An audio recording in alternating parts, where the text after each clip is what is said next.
Welcome to this training session on managing access to Azure resources. Today, our main focus will be diving deep into how to properly interpret access assignments in Azure, a critical skill for maintaining a secure and functional cloud environment. Welcome to the first slide of our deep dive into Azure Access Management. To start, we need to understand the basics of Azure Role-Based Access Control, commonly known as Azure RBAC. Azure RBAC is the core authorization system you use to manage access to Azure resources. It is entirely focused on answering one question: who is allowed to do what? To grant this access, you assign roles to specific entities such as users, groups, service principals, or managed identities at a particular scope. As an administrator, interpreting these access assignments is a daily necessity. It is the only way to audit who has control over your critical infrastructure. If you cannot accurately read and interpret these assignments, you risk over-provisioning access, which can lead to severe security breaches, or under-provisioning, which blocks your team's productivity. Take a look at the flowchart on your screen. This diagram illustrates the high-level relationship between the core identity provider and the authorization mechanism. On the left, we have Microsoft Entra ID. This is where your identities live: your users, your groups, and your applications. Entra ID handles the authentication, verifying that users are who they say they are. However, authentication alone does not grant access to virtual machines or databases. That is where the arrow points to Azure RBAC in the middle. Azure RBAC takes those identities and acts as the gatekeeper.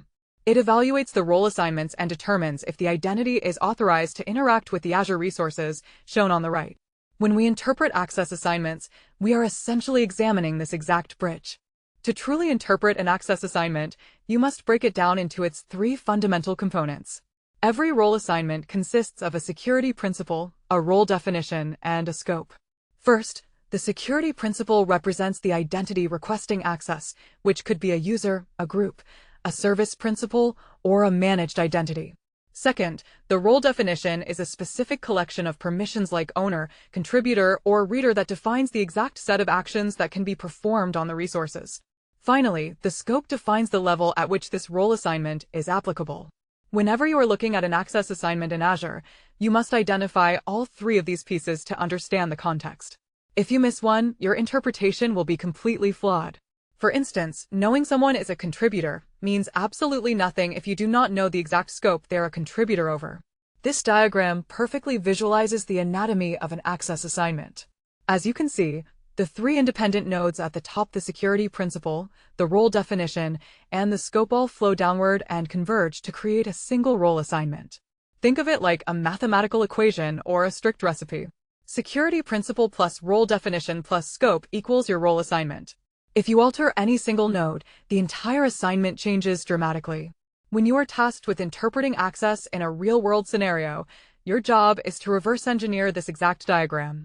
You look at the final role assignment and trace it back up the chain to figure out exactly who the principal is, what specific permissions the role definition grants them, and exactly where that scope begins and ends within your Azure architecture.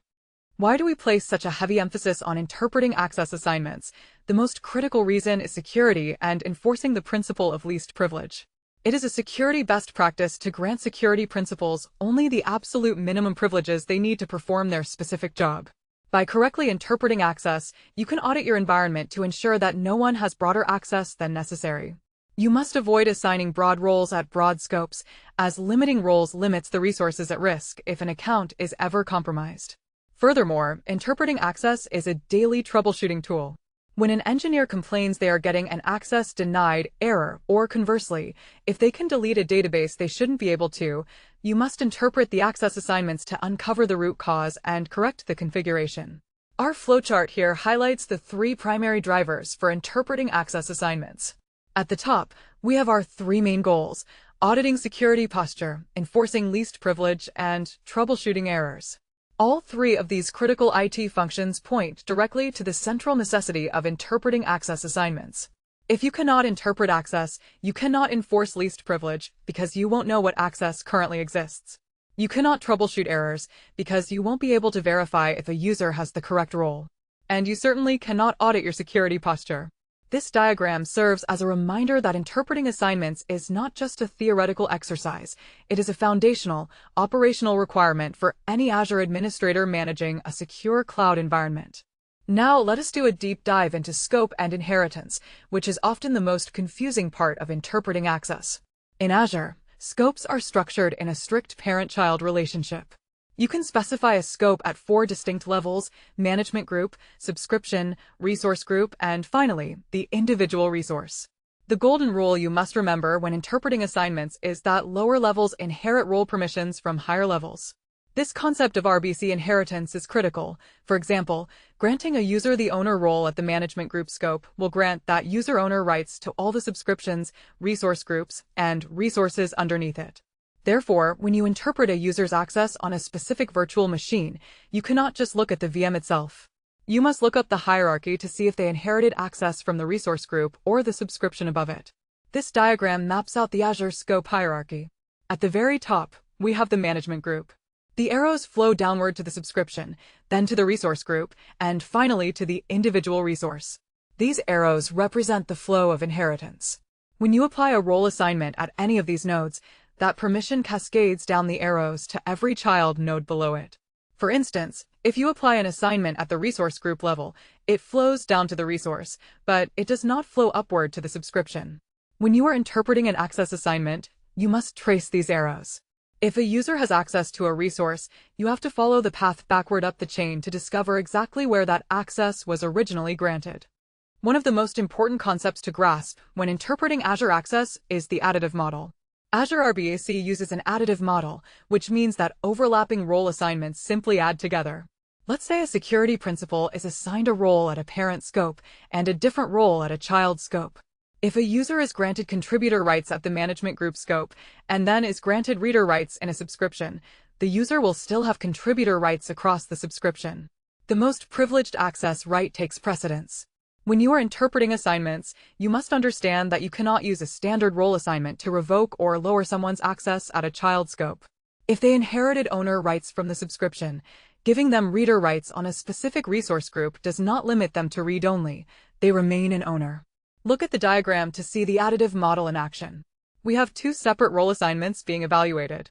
On one side, the user has contributor access granted at the subscription level. On the other side, that same user has reader access granted at the resource group level. The arrows show both of these assignments combining into the final evaluation engine. The result, shown in the final node, is effective access contributor. Because Azure RBAC is additive, the higher-level contributor permissions completely override the more restrictive reader permissions. When you interpret access assignments in the real world, you will frequently see overlapping roles like this. This diagram reminds you to always calculate the sum of all assignments, knowing that the most permissive access will always win. If standard role assignments are additive and we cannot use them to revoke access, how do we block actions? This is where we must interpret deny assignments. A deny assignment is evaluated before any standard role assignments and can exclude service principals from accessing child scopes. However, unlike role assignments, you generally cannot create or alter deny assignments directly in the access control IAM blade.